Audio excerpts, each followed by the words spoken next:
Hello छात्रों, कैसे हो आप से लोग। आज हम से लोग पढ़ने के लिए जा रहे हैं व्हीटस्टोन ब्रिज, जो बोर्ड के पॉइंट ऑफ व्यू से बहुत इंपॉर्टेंट है। साथ ही आईआईटी जेईई नीट में इससे रिलेटेड क्वेश्चन पूछते ही है। कोई भी ऐसा साल नहीं है जिस साल नहीं पूछा गया हो, चाहे बोर्ड एग्जाम हो, चाहे कंपटीशन एग्जाम हो, आईआईटी हो, नीट हो, सभी साल इससे क्वेश्चन उठाता है। तो आज हमसे लोग पढ़ेंगे व्हीटस्टोन ब्रिज। हम आपको दोनों माध्यम में पढ़ाएंगे, हिंदी एवं अंग्रेजी दोनों माध्यम में आपको पढ़ाएंगे। और अंग्रेजी माध्यम में आपको मैं बोर्ड पे लिख दूंगा, हिंदी माध्यम माध्यम में आपको मैं बोल करके बता दूंगा। साथ ही आपसे लोग से रिक्वेस्ट है कि अपना यूट्यूब चैनल @AC क्लास को सब्सक्राइब करें, लाइक करें और शेयर करें। साथ ही अपना Facebook page engineer Chandeshwar Yadav को फॉलो करें। और आप मुझसे इंस्टाग्राम पे भी जुड़ सकते हैं। इंजीनियर इंस्टाग्राम पे आप मुझसे जुड़ सकते हैं, एसी फिजिक्स क्लास के नाम से अपना इंस्टाग्राम चल रहा है, उससे आप जुड़ सकते हैं। तो स्टार्ट करते हैं हमसे लोग व्हीटस्टोन ब्रिज। आज का जो लेक्चर है, इसमें हमसे लोग एकदम शुरुआत से स्टार्ट करेंगे। जो हर एक बच्चा, जो बच्चा नहीं समझा होगा आज तक, वो बच्चा समझ जाएगा और आसानी से समझेगा। कहीं से कहीं तक दिक्कत नहीं आएगा। आपको एकदम सिंपल सिंपल भाषा में आपको समझाऊंगा। ठीक है, तो स्टार्ट किया जाए क्लास। ओके, देखिए, लिखिए फिगर। सबसे पहले फिगर ड्रॉ करते हैं। फिगर ड्रॉ किया जाए ताकि कि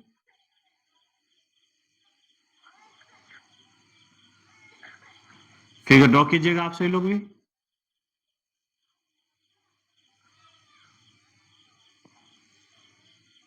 फिगर ड्रॉ कीजिए। हम सभी लोग फिगर ड्रॉ करते हैं।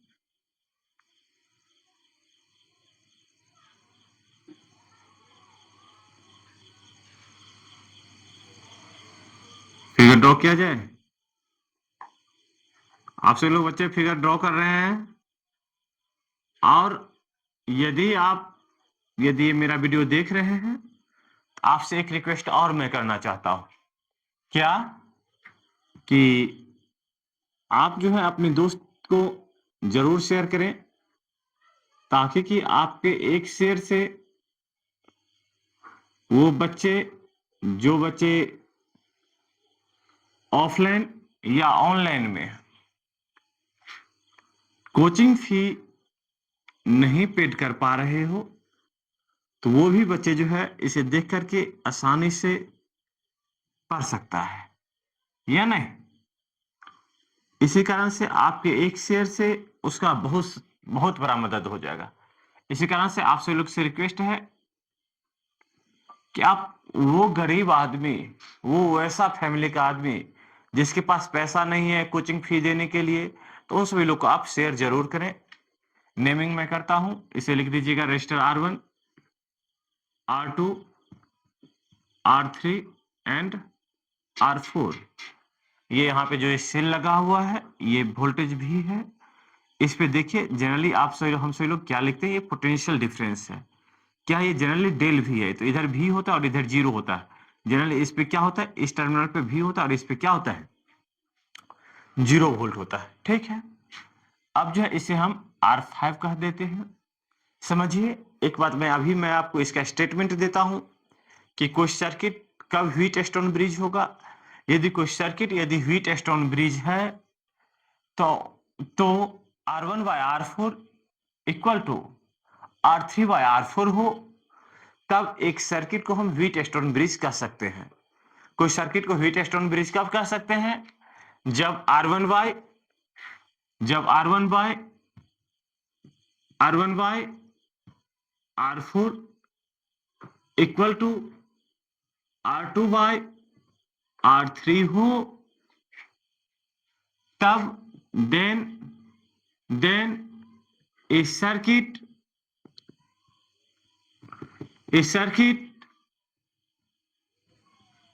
said to be a Wheatstone circuit या Wheatstone bridge said to be a then a circuit said to be a Wheatstone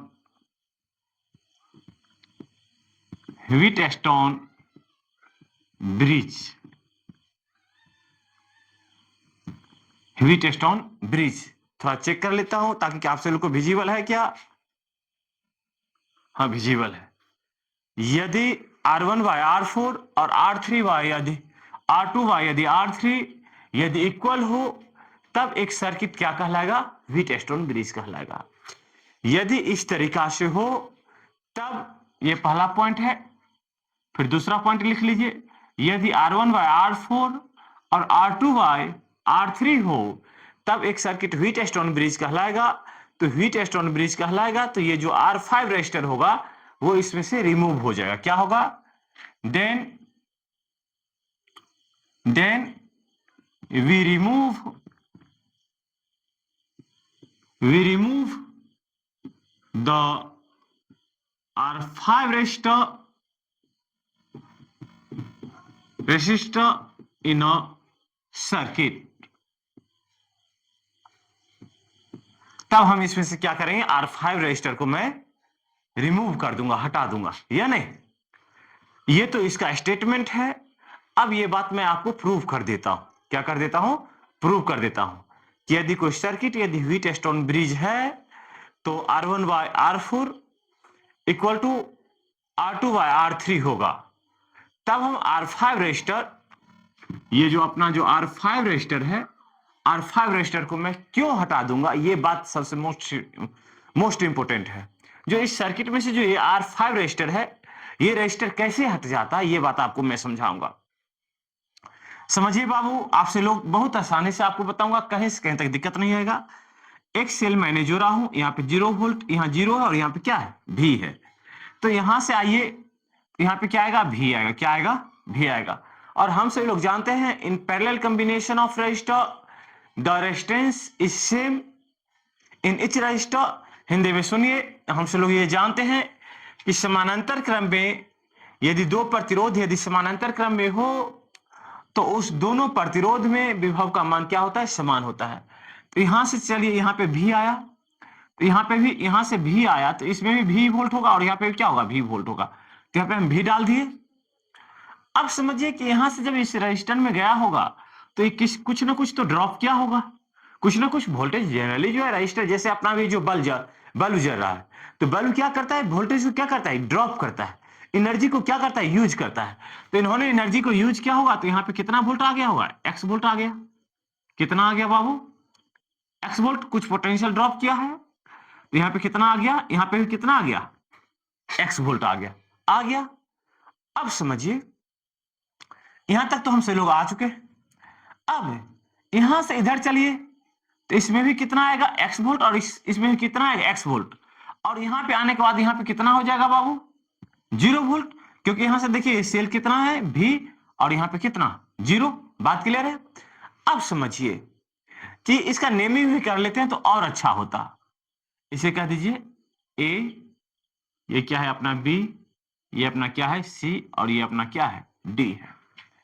तो सबसे पहले हम सभी लोग इसमें हम क्या निकाल लेते हैं? वोल्टेज ड्रॉप निकाल लेते हैं। तो इसमें वोल्टेज ड्रॉप कितना होगा? और एक बात समझिए, एक और बात की चर्चा करना बाकी रह गया था। यहां पे आइए तो यहाँ पे वोल्टेज यदि भी आया तो यहाँ पे जो आई के पास कितना रास्ता हो रहा है बाबू? 2 रास्ता। यदि इससे यदि करंट यदि विद्युत धारा यदि आई प्रवाहित हो रहा है तो यहाँ पे आई आएगा और आई के पास कितना रास्ता प्राप्त हो जाएगा? 2 रास्ता। इधर I1 और इधर क्या हो जाएगा? I2 हो जाएगा। बाबू आप सभी लोग जानते हैं कि समानांतर क्रम में विभव का मान क्या होता है? समान होता है। और करंट का मान क्या होता है? अलग अलग होता है। In a parallel circuit the current is different and electric potential is same in each resistor in parallel combination of resistor. तो अब यहाँ पे जो है, यहाँ पे जो आई का जो मान होगा, आई का मान कितना हो जाएगा बाबू? तो सबसे पहले हम यहाँ पे पोटेंशियल ड्रॉप कर लेते हैं कि भाई साहब ये कितना पोटेंशियल ड्रॉप किया। तो हम लिख दीजिए द पोटेंशियल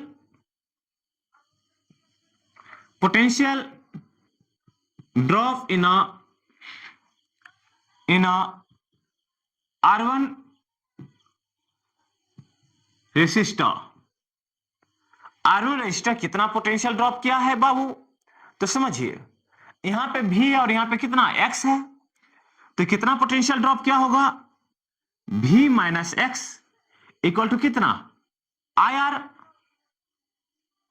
I1 R1 आ गया, यहां पे सेम हो गया।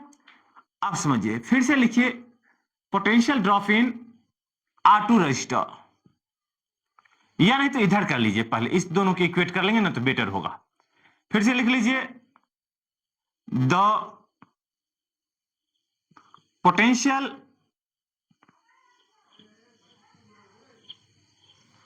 Drop in R4 register, R4 register, R4 register में कितना पोटेंशियल ड्रॉप करेगा? तो यहां पे V है और यहां पे कितना X है, अर्थात क्या V माइनस एक्स, क्योंकि यहां से देखिए यहां आ रहा है V, इसमें जो पोटेंशियल ड्रॉप होने के बाद कितना मुझे यहां पे प्राप्त हो रहा है? X वोल्ट प्राप्त हो रहा है। तो यहां पे लिख दीजिए कि V माइनस एक्स बराबर क्या? I2 R4 हो गया। कि राहुल राय देख रहे हो? हट जाओ हट जाओ हट जाओ हट जाओ हट जाओ, ये भी पढ़ने के लिए आ रहा है। ठीक, अब यहां पे बात किया जाए, ये दोनों को तो मैंने क्लियर कर लिया, इसे इक्वेशन फर्स्ट कर दीजिए और इसे इक्वेशन सेकंड कर लेते हैं। बात क्लियर है? अब इधर आइए, यहां पे आइए, यहां पे आते हैं तो इसमें क्या होता है पोटेंशियल, इसमें तो करंट कितना जाएगा बाबू? ये I1 ही जाएगा इधर से, और इधर से क्या जाएगा? I2 ही जाएगा, क्योंकि यहां पे पोटेंशियल सेम है। आपको मैंने एक बात नहीं मैंने चर्चा किया कि जो R5 रजिस्टर जो इसमें से क्यों हट जाता है, इसका रीजन मैं बता रहा हूं आपको, मैं बता रहा हूं, अभी लिख लीजिएगा कि यहां जो पॉइंट बी और डी पे जो है, ये पॉइंट बी है और ये पॉइंट डी है, ये दोनों बिंदु पे जो है पोटेंशियल ड्रॉप जो है क्या है? सेम है।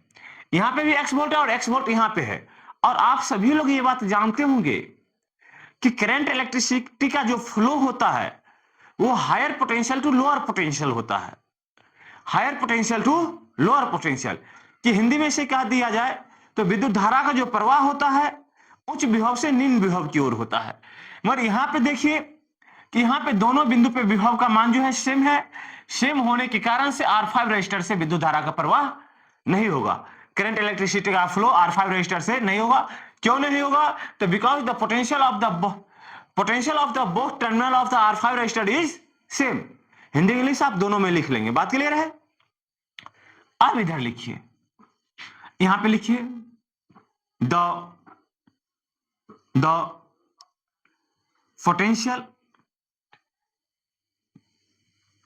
potential drop in R2 resistor, R2 resistor, R2 register में कितना पोटेंशियल ड्रॉप करता है? तो देखिए यहां पे x और यहां पे कितना आ रहा है? 0, तो लिख दीजिए x माइनस 0 बराबर क्या? I1 R2, इक्वेशन थर्ड कर दीजिए। लिख लिए आपसे लोग, इस पोर्शन में लिखा जाए, ठीक है। अब लिखिए किसके लिए हमसे लोग निकालेंगे? R3 के लिए। लिख दीजिए the potential drop in R3 register, R3 register में कितना विभव का ड्रॉप होता है? R3 register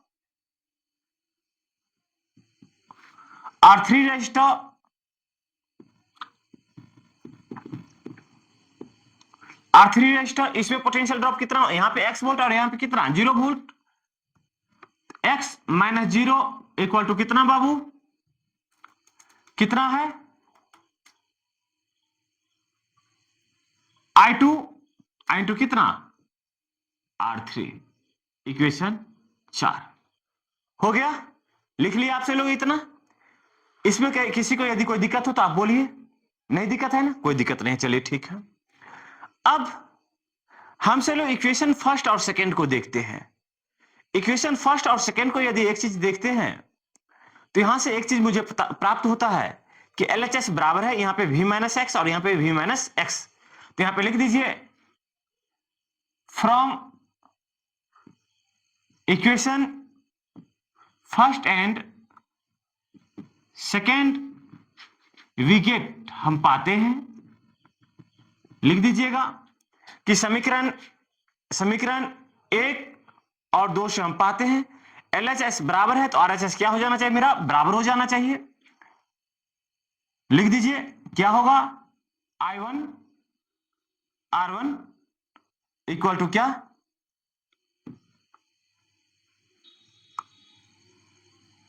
I2 R4 I2 R4। यहां से हमसे लोग क्या लिख सकते हैं? क्या लिख सकते हैं बाबू? R1 बाय R4, इसे इधर ले आए और ये I2 को इधर लेकर के चले जाइए, बराबर I2 बाय I1। इक्वेशन इसे 5 कह दीजिए। कह दिए। अब फिर से बात कीजिए कहां पे? इक्वेशन थर्ड एंड इक्वेशन 4 को देखिए। इक्वेशन थर्ड और 4 को देखिए। लिखिए from equation 3 and 4 we get. समीकरण आप 3 और 4 को देखिए। 3, ये 3 है और ये अपना क्या है? 4 है। 3 और 4 को आप देखेंगे तो यहां पे LHS क्या है? बराबर है तो RHS क्या हो जाना चाहिए? बराबर हो जाना चाहिए। लिख दीजिए RHS कितना है? I1 R2 इक्वल टू क्या? I2 R3। यहां से आपसे लोग क्या लिख सकते हैं? यहां पे I2 बाय I1 निकाले हैं ना, तो यहां पे भी इसको इधर लेकर के चले जाइए और इसको इधर ले आइए।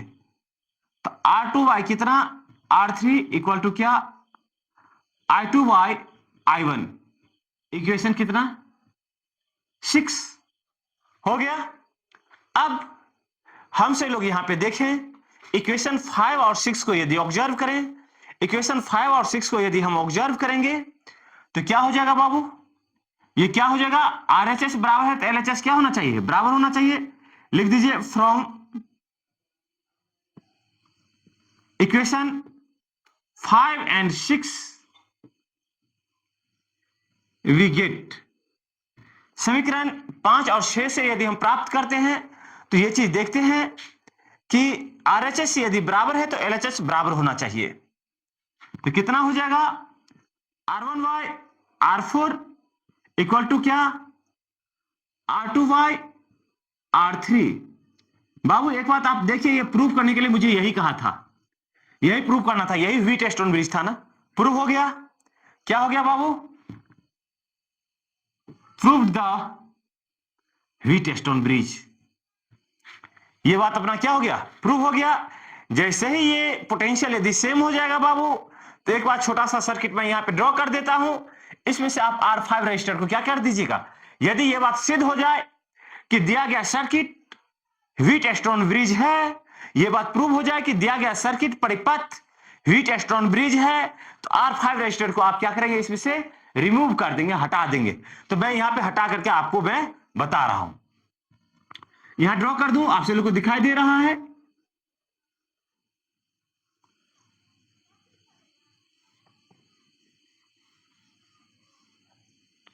थोड़ा जगह कम है, इसी कारण से आप थोड़ा देख लीजिए, एडजस्ट हो जाएगा।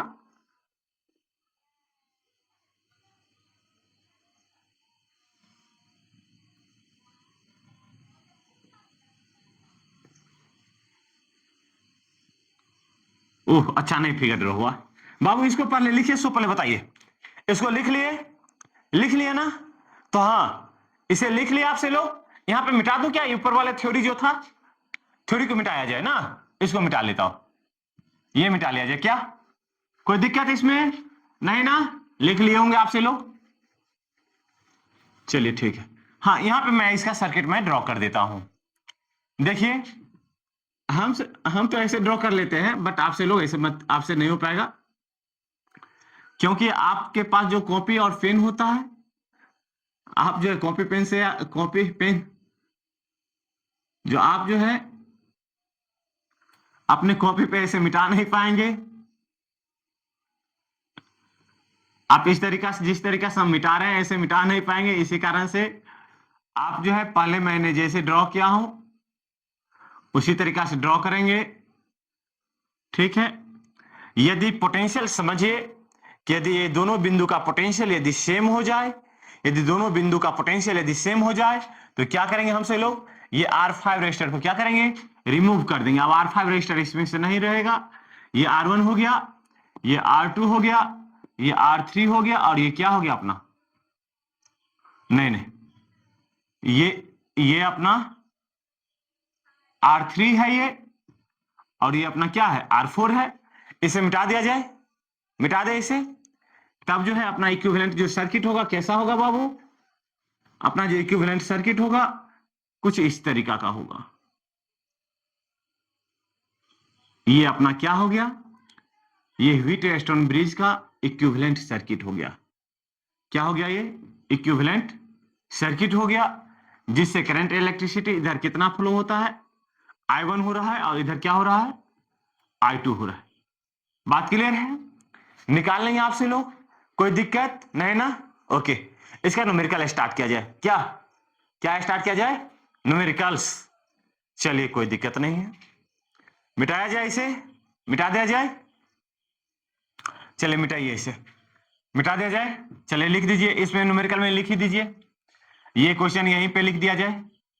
ये 3 ओम है, ये जो है कितना ओम है, ये 6 ओम है, ये कितना है बाबू, R5 बराबर 12 ओम है।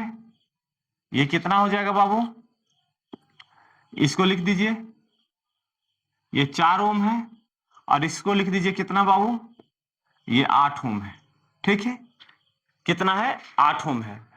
अब जो है इसमें जो है सबसे पहले इसका जो सबसे पहले ये चेक करेंगे कि दिया गया परिपथ व्हीटस्टोन ब्रिज है या नहीं है। यदि ये व्हीटस्टोन ब्रिज होगा तो सबसे पहले मैं इसे R5 रेजिस्टर को मैं हटा दूंगा। तो आप सभी लोग के लिए, यदि व्हीटस्टोन ब्रिज है, यदि कोई परिपथ यदि व्हीटस्टोन ब्रिज है, तो R1 bye R4 equal to क्या, R3 बाय R2 बाय क्या, R2 बाय क्या, R3। एक जरा सा आपसे लोग याद रखेंगे, कंफ्यूज नहीं होना है, कंफ्यूज जरा सा भी नहीं होना है। एक तरीका आपको याद रखना है, एक तरीका मेरा सुनिए, ध्यान रखिएगा। यदि R1 बाय R4 लिखे हैं तो इधर भी आप ऊपर वाला ही लिखेंगे, R2 बाय क्या लिखेंगे, R3। हाँ, आप ये भी लिख सकते हैं, इसे आप ये भी लिख सकते हैं, R4 bye R1 equal to, यदि नीचे वाला पहले लिखे हैं तो इसके बाद में ये लिखे हैं, तो यहां पे भी क्या लिखेंगे, R3 बाय R2 लिख सकते हैं। ये भी आप लिख सकते हैं, इसमें कोई दिक्कत नहीं है, या नहीं? तो आप इसे सबसे पहले आप चेक कीजिए कि यदि व्हीटस्टोन ब्रिज है या नहीं। इसे मिटा लिया जाए, मिटा लेते, लिखिए, इसे सॉल्व कीजिए और इसका इक्विवेलेंट रेजिस्टेंस निकाल लीजिए। हो सकता है तो करंट भी निकाल लेंगे अपन सभी लोग। ठीक है, मिटाना स्टार्ट, मिटा दिए, नोट डाउन कीजिए, फिर से नोट डाउन कीजिए। क्या है, सबसे पहले चेक करेंगे for Wheatstone bridge, for Wheatstone bridge, Wheatstone bridge, यदि कोई सर्किट यदि व्हीटस्टोन ब्रिज है तो R1Y, ये देखिए R1Y, ये ऊपर वाला का अनुपात और नीचे वाला का अनुपात होना चाहिए, R1Y R4 इक्वल टू क्या, R2Y R3 होना चाहिए। सबसे पहले अब हम R1Y R4 निकालेंगे, निकाल लीजिए। कितना, यदि कोई यदि सर्किट व्हीटस्टोन ब्रिज है तो सबसे पहले ये बात चेक करेंगे। तो चेक कीजिए, 3 बाय कितना, 6 इक्वल टू R2 कितना, 4/8 कितना बाबू, 4/8 कितना हो गया, 1/2, 1/2 नहीं हो जाएगा, 3 दूना 6, 4 दूना 8 हो गया। अर्थात गिवन सर्किट इज अ, यहां पे ये बात प्रूव हो गया। तो गिवन सर्किट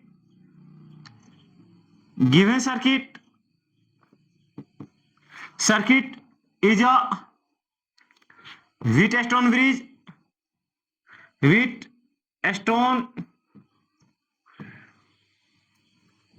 व्हीटस्टोन ब्रिज दिया गया परिपथ क्या है, व्हीटस्टोन ब्रिज है। यदि ये व्हीटस्टोन ब्रिज है, इसका मतलब क्या, बीच से रजिस्टर क्या हो जाएगा, हट जाएगा। यदि बीच से रजिस्टर हट जाएगा तो कैसा सर्किट हो जाएगा बाबू, ऐसा सर्किट। यहां पे वैल्यू डाल दीजिए आप, तो डालिए। ये कितना है, 3 ओम है। ये कितना है बाबू, 4 ओम है। ये कितना है बाबू, 6 ओम है। और ये कितना है, 8 ओम है। क्लियर है। अब समझिए एक जरा सा बात कि यहां पे ये जो दोनों सर्किट है, ये दोनों सर्किट R1 एंड R2 जो रजिस्टर है, ये दोनों क्या है, सीरीज में है। क्यों सीरीज में है, तो दोनों रजिस्टर से सेम करंट फ्लो हो रहा है, या नहीं, दोनों रजिस्टर से क्या करंट फ्लो हो रहा है, सेम ही करंट। एक ही विद्युत धारा यहां से I1 निकला, और I1 जो है इससे R1 से भी और R2 से भी फ्लो हो रहा है। तो ये जो है दोनों यदि सीरीज में है, तो हमसे लोग सीरीज में पढ़े थे, आर इक्विवेलेंट, इसे मिटा दिया जाए, इसे मिटा लेता हूं, अब इसका कोई यूज नहीं है। आर इक्विवेलेंट और हमसे लोग क्या पढ़े थे, R1 प्लस क्या, R2। तो R1 प्लस क्या, R2 हो गया। तो आर इक्विवेलेंट और क्या हो जाएगा बाबू, इसे सॉल्व कर दीजिए, कितना हो जाएगा, R1 का वैल्यू 3 एंड R4 का वैल्यू कितना, R2 का वैल्यू कितना, 4। तो कितना, 7 ओम हो गया। ये दोनों सर्किट को हटा करके हम सब लोग क्या लिख सकते हैं, 7 ओम लिख सकते हैं। ठीक है, फिर से अब यहां पे आइए, यहां पे आते हैं तो यहां से देखते हैं, तो यहां से I2 ही विद्युत धारा प्रवाहित हो रहा है। तो ये दोनों सर्किट भी किस में है, सीरीज में ही है। तो यहां पे लिख दीजिए आर इक्विवेलेंट, इसे 1 कर दीजिए, आर इक्विवेलेंट इसे हम 2 कर देते हैं। हमसे लोग क्या लिखेंगे यहां पे, R equivalent 2 equal to R4 plus क्या, R3 इक्वल टू, हमसे लोग क्या लिख सकते हैं, R4 का वैल्यू कितना, 6 ओम, और जो है R3 का वैल्यू कितना है, 8 ओम है। तो कितना हो गया, 14 ओम हो गया। अब ये दोनों रजिस्टर को हटा करके एक सर्किट ड्रॉ कर लीजिए।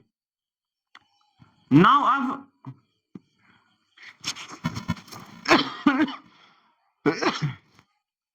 अब हमसे लोग क्या करेंगे, यहां पे ड्रॉ करते हैं इक्विवेलेंट सर्किट।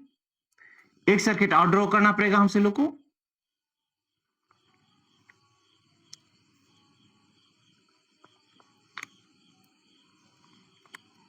ये हो गया। यहां पे सेल का मान मैंने नहीं दिया था, इसी कारण से इसका करंट जो है मैं नहीं निकालूंगा। ठीक है, तो यहां जो है आर इक्विवेलेंट, ये क्या है, ये आर इक्विवेलेंट 1 है, और आर इक्विवेलेंट 1 का मान कितना है, 7 ओम है। और ये आर इक्विवेलेंट कितना है, 2 है, इसका मान कितना है, 14 ओम है। ठीक है, यहां से एक इमेजिनरी इसमें सेल जोड़ दीजिए, अब जो ये दोनों सर्किट जो है, यहां से I1 फ्लो हो रहा था और इधर से क्या, I2 फ्लो हो रहा था। तो ये दोनों सर्किट किस में होगा बाबू, और यहाँ पे 0 है और यहाँ पे भी है। तो दोनों सर्किट का जो यहाँ पे देखिए, ये दोनों सर्किट का इनपुट टर्मिनल यहाँ पे और इसका इनपुट टर्मिनल यहाँ पे, तो दोनों का इनपुट से मिल रहा है, और दोनों का यहाँ पे क्या, आउटपुट से मिल रहा है। तो दोनों क्या है, समानांतर क्रम में। मैंने आपको सीरीज और पैरेलल का मैंने बहुत सारे न्यूमेरिकल्स और जो है इसका जो डेरिवेशन, और कैसे मैं समझूंगा कि ये सर्किट सीरीज में है या पैरेलल में है, जो इसके लिए मैंने एक स्पेशल वीडियो मैंने बना रखा हूं, जो आप इसे जाकर के देख सकते हैं। ठीक है, और इसका हो सकता है तो उसका लिंक मैं डिस्क्रिप्शन में आज डाल दूंगा। ठीक, तो यहां पे देख लीजिए। अब जो है ये तो सेल यहां पे जुटा ही हुआ है, तो इससे सेल इमेजिनरी का है, सॉलिड सेल जोड़ दीजिए ना, जुट गया। अब समझिए ये दोनों किस में है, पैरेलल में है। यदि ये सर्किट पैरेलल में है, तो इसके लिए हम सब लोग क्या निकालते हैं, 1/R इक्विवेलेंट। क्या निकालना पड़ेगा, 1 बाय आर इक्विवेलेंट, और 1 बाय आर इक्विवेलेंट बराबर हमसे लोग क्या निकालेंगे, 1 by R equivalent 1 plus 1 by R equivalent 2। नहीं लिख सकते हैं ना, आप लिख दीजिए 1 by R equivalent equal to R equivalent 1 का वैल्यू कितना है 1 बाय 7 प्लस आर इक्विवेलेंट 2 का वैल्यू कितना है 1 बाय 14। इसका एलसीएम ले लीजिए, कितना हो जाएगा 14, कितना 2 प्लस कितना 1, कितना हो गया बाबू 3 बाय 14। ये तो 1 बाय आर इक्विवेलेंट है ना, मुझे आर इक्विवेलेंट निकालना पड़ेगा, तो आर इक्विवेलेंट बराबर कितना हो जाएगा 14 बाय 3 ओम हो गया। अब इसके लिए आप एक इक्विवेलेंट सर्किट ड्रॉ करना पड़ेगा, आपको क्या ड्रॉ करना पड़ेगा, एक इक्विवेलेंट सर्किट ड्रॉ करना पड़ेगा।